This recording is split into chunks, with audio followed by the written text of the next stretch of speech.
Normally I say thank you so much for being here in North Hollywood at the First Glance Film Festival, but this time I really mean it because you have traveled all the way from Toronto, Canada. From Toronto. That is a very long way. So introduce yourself and let us know the name of the project you're here to support. I'm Kristin McCulloch. I'm here representing the team from The Vault. It's a web series. You can catch the whole thing on YouTube for free for the moment. Give us a brief synopsis of what The Vault is all about. So it's a post-apocalyptic world, and we have been, invaded violently by aliens, and most of the population of the planet has been wiped out. And so you find out that the survivors that are left are living underground in a vault, and I play General Pierce. I'm the general of the vault. I'm basically the ruler of the world. Oh, that's suddenly this is very exciting. Tell us a little bit about the challenges of getting a web series out there and views. I mean, YouTube is a huge platform. There are lots of people competing for attention. So how do you successfully navigate that to make sure everyone is watching The Vault instead of other options? It's a whole lot of work. We got our funding primarily from the IPF, which is, I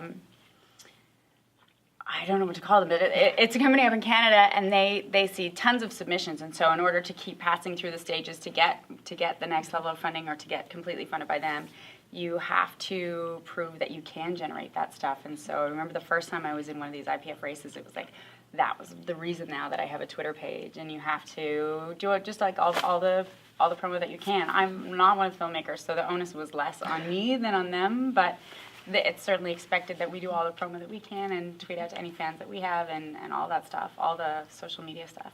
Okay. So as one of the lead actresses in this web series, tell me about some of the challenges of kind of channeling the energy of this post-apocalyptic world into translating that to the viewing audience. I would say definitely working with us on the set was the fact that we shot at Digital Canaries, which is freezing. I mean, it was so cold, and we're huddled, and it is kind of in the dark, and the place is huge, and there's a lot of cool, different sets that you could go around and see, but it's definitely conducive to feeling like you're isolated in a dark place, and sort of that, by the end of some of the days, people really did look like they were just suffering and sickly from living in this vault, kind of stumbling on their words and pale. It's like, oh yeah, this is actually perfect. Very much like here in North Hollywood right now when it's March and 90 degrees. It's beautiful. Thank you for having me here in California. Are you moving here now based on this 5 minutes of being in North Hollywood? Yes. And you get to wear a tank top for the first time. Yeah. It feels amazing. What advice would you have for any aspiring filmmakers, aspiring actors out there kind of looking to break in? Based on your experience, what kind of words of wisdom would you have to share with them?